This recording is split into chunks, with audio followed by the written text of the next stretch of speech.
Today I'm going to be testing out two of the biggest fitness trackers, the Whoop versus the Apple Watch. I'm going to be testing out which one is more accurate, which one is best for your fitness goals, and which one is worth your money. Now, before we dive into comparing the data, I want to go through some important pros and cons that you need to know before you make your decision. I'm going to be taking you through what they look like, what the battery life is like, how long I've had each of them and why, and obviously the price point.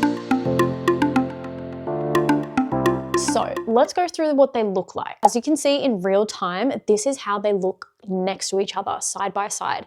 Now, I do actually wear both of these every single day. I wear my Apple Watch on my left hand and I wear my Whoop on my right hand. Now, as you can see, I feel like the Apple Watch itself looks a lot nicer. It's a lot more aesthetic. You can change the band color quite easily. Whereas the Whoop, I really like how thin the band is. I like that you can adjust the strap easily. The Apple Watch also has a watch face, of course, and the Whoop a lot more elastic, obviously depending on what Apple Watch band you get, but the Whoop doesn't have a watch face. So if you wanted to check any of your data, you do have to download the Whoop app and look at your data that way. Aesthetically, I think the watch looks nicer, but as we'll dive deeper into some other things, I might sway you that the Whoop is actually better. One thing I'll also add to the look of these two things is I find that my Whoop gets a lot dirtier a lot quicker than what my Apple Watch does. Now that is only because I wear my Whoop 24/7. Yes, you can wear your Whoop 24/7. That leads me right into my next point is the battery life. So the Apple Watch probably lasts, I'm going to guesstimate, around 18 hours.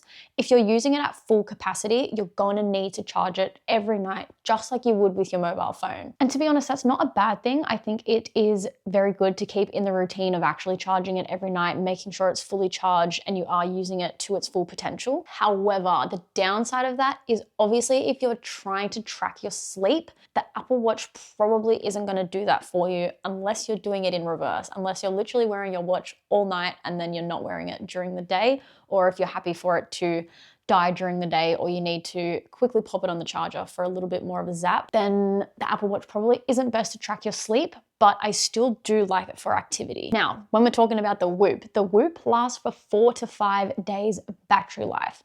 You don't need to charge it every single day. You charge it every 4 to 5 days. You don't have to take it off. You can wear it in the shower. However, with the band, I personally don't like wearing it in the shower because it's wet on your wrist and that just feels a little bit gross. It takes a while to dry. So that is a downfall, but also you'd rather just scrub your whole body and just take it off while you're having a shower, right? So yes, you can actually wear your Whoop 24/7 and you don't need to take it off your wrist if you want to charge it. It comes with this little portable charger that you just slide right over the top and you can just keep going about your day and it is charging while you're using it. This comes with a little bit of a downfall though. It can feel a little bit bulky, especially if you're not used to wearing a watch or something else. But overall, it's not really a problem. It just comes down to personal preference. The other downfall with not charging it every day is you're not really in a routine to charge it. So it can be annoying when you get a little notification saying your Whoop's on 20%. You're like, oh my God, I don't know when I last charged it. Where did I leave the little charger bit? However, that being said, the app does give you some notifications to say that your Whoop is running low, you need to charge it. Even if you do forget to charge it that day, it'll give you another notification when you're at 10%. And the other day, I actually got a notification saying you've got 24 hours until your Whoop dies. So it does tell you quite often, hey, your Whoop's gonna die, you probably need to charge it. On to the next point. How long have I had each of these and why? This is my second Apple Watch now, so I do quite like it. If I had to guess, I've probably had both Apple Watches for maybe 6 or 7 years. Don't quote me on that, but it has been a long time. And my Whoop is a little bit newer. I got it for Christmas last year. So I originally got my Apple Watch because I wanted to track my steps and my activity, just see how much I was moving.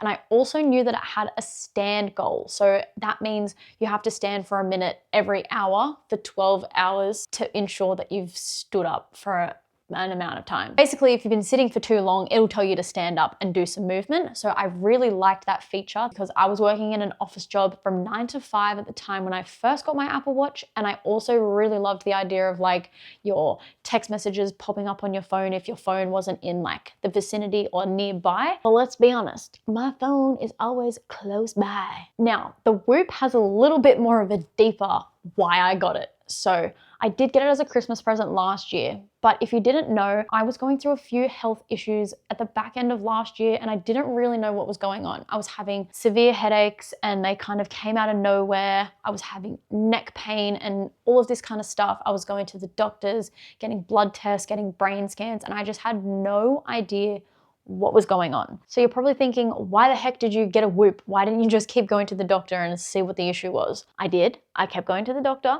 However, I wanted to get a Whoop so I could track my stress levels and also track and better my sleep. And once I finally got all that stuff under wraps and I was working out what my triggers were and everything with my stress, I've now actually started using it to track my recovery, track my training, and also improve my performance. And honestly, that's what I love about the Whoop is you can actually change it to evolve with you. You can change it to track different things depending on what your goals are and what you personally want to improve on. On to the next point, how they've helped my performance in the gym. I've done 2 bodybuilding comp preps now and I just had my Apple Watch at the time. I didn't have a Whoop. I was relying on my Apple Watch to get my steps, track my activity, and also I was tracking my workouts through there. Yes, I had a coach and a separate app to actually log everything, but in terms of like my heart rate and where I'm sitting calorie wise and all that kind of stuff, Apple Watch did pull me through. Now I would log my workouts with my Apple Watch, however, I would never pull any data from there. Yes, I was checking what my heart rate was at.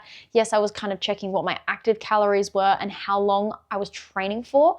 But in terms of actually tracking my progress in the gym in terms of fitness, I wasn't really doing that through the Apple Watch and I never really have till I got the Whoop. I really like the data. So if you're more of a beginner, I would probably lean towards getting an Apple Watch over a Whoop if you are trying to track your activity. If you're more intermediate or advanced, I would probably lean towards the Whoop if you are trying to track your training data. I think if you're a beginner, you're probably best suited to maybe doing an Apple Watch to start with, just if you want to track your steps, track your activity, and track your workouts. If you want to actually dive a bit deeper into the data, if you're more intermediate or advanced, the Whoop is probably going to serve you better. Now, with the data, I'm actually going to give you a little bonus insight here to the Whoop. They've just recently had an update that is tracking your female cycle.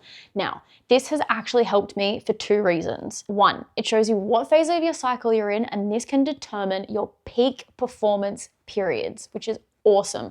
If you are someone who likes to train around your cycle and maybe you don't feel as great when you're training when you're on your cycle compared to when you're off your cycle, I find that this is really helping me trying to understand and determine like, yes, I can push hard today. Yes, I'm in this phase. It makes sense while I'm feeling a little bit less strong than I was last week, that kind of vibe. Number 2, I've actually recently come off the contraceptive pill, which I do have a video coming out very soon. So if you do want to see that video, make sure you hit subscribe so you don't miss out. But the Whoop has helped me kind of being able to track where I'm at, see maybe why I'm feeling like weaker one day and stronger another day. And it's kind of just like really helping me regulate my normal hormones and stuff like that. Before I dive into any of the price points for each of these, I really want to show you some of the data. So let's head to the gym and let me show you how it works.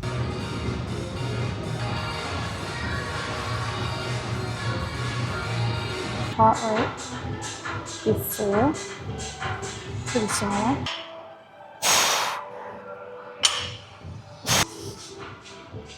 146. Still trying to climb. 133, 134, 6.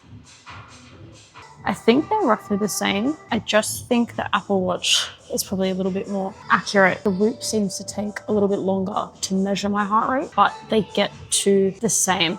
So yeah, I think the Apple Watch is a little bit more accurate so far, but the Whoop just takes longer to read my heart rate. Resting heart rate right now on the Whoop is 104 and on my Apple Watch is 105. So pretty accurate. 142, 117. I'm not reading it. Apple Watch is now back to 122 and the Whoop is 122. It's not reading my exertion very well. I think the Whoop is just delayed. I would say Apple Watch is a lot more consistent and a lot more accurate. Okay, so I'm pretty happy with the resting heart rate that it's giving me on my Whoop and my watch. Let's just try a set of squats and see how it compares.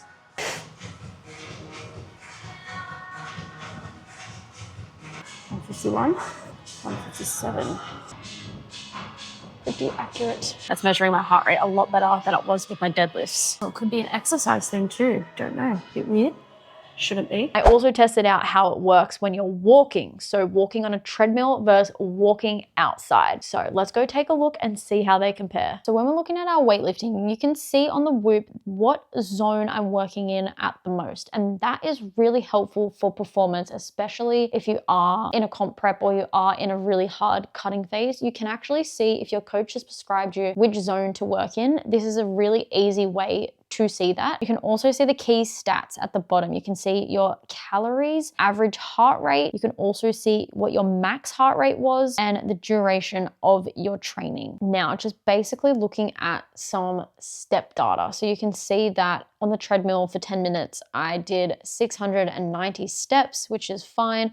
I was working in zone 1, and you can see that, again, the average heart rate and everything along the bottom. So the Apple Watch and the Whoop looks a little bit different. So you've got a dashboard with your Whoop and you can click into all different types of things. And with the Apple Watch, it's more of just like a ring. So you can see what your move goal is, you can see your exercise, and you can also see your stand goal. Looking into all the data, I can see that the Whoop is a lot easier to read. It tracks your training and stuff a lot better. I know in the gym, it didn't measure my heart rate as well as it did in live time with the Apple Watch. However, the data it pulls all around is a lot better. Okay, let's talk about the price points. So the Apple Watch that I have, I think it cost around $600 to $650. Now, I actually can't find the Series 9 Apple Watch on the Apple website. However, Apple Watches are currently ranging from $400 to $1,400. They are, however, a one-off purchase. So once you've purchased your Apple Watch, it's yours. You don't need to pay any kind of membership or anything like that. I do believe, however, if you want to connect it to your phone, if you want to say, leave your phone at home, take your Apple Watch out and about, going for a run, going for a walk, and still have it connected to your phone, you would have to pay an extra, I think, $5 a month on top of your phone bill. Don't quote me on that. I don't know if that's a all-rounder thing or if that's just with Vodafone or if that's $5 with any Apple Watch that you have. Now, there are different price points with the Whoop memberships. You can trial for free. So if you don't like the data that you have in 30 days, I believe you just don't have to purchase a membership or anything like that. However, the price point ranges from $299 all the way to $629. And I believe that is an annual membership. Now we get to the conclusion. Which one do you prefer? Which one is going to be better to your goals? Now, like I touched on earlier, if you are a beginner and you're just starting out in the gym and you kind of don't need to track your workouts per se so much just yet, and you're just using it for maybe just a little bit of data, like seeing what your steps are like, if you want to have it connected to your phone so you can see text messages and things pop up on there, I definitely think the Apple Watch is beneficial in that sense. However, if you're more intermediate or advanced, I would probably lean towards the Whoop if it is fitness focused, if you do want to track your performance, if you want to increase your recovery, see where your sleep is at and all of that stuff. It might be a little bit overwhelming for a beginner. However, if you are a highly stressed person or you want to better your sleep and stuff like that, and you're using it as a sleep tracker, I would definitely recommend the Whoop over the Apple Watch. So really it just depends on what your goals are. Like, what are you using the device for? If you are just using it purely for steps and you don't really care if it's got a watch face on it with your text messages and stuff popping up on there, you could even go as far as trying a Fitbit. I have heard good things about them. I personally haven't tried one, but that is also an option for you as well. So with that all being said, I hope I did help you decide which one is going to be best suited to you. Unfortunately, I don't have a discount code or anything like that, but if Apple Watch or Whoop happens to watch this or someone comes across this that is, connected, then hit your girl up because I'm down for a collab. If you did like this video, guys, please don't forget to like this video, comment down below which one did you choose, which one do you think is better if you have tried them both. And in the meantime, don't forget, be bright, be bold, be you, and I'll see you in the next one. Bye. Now, before I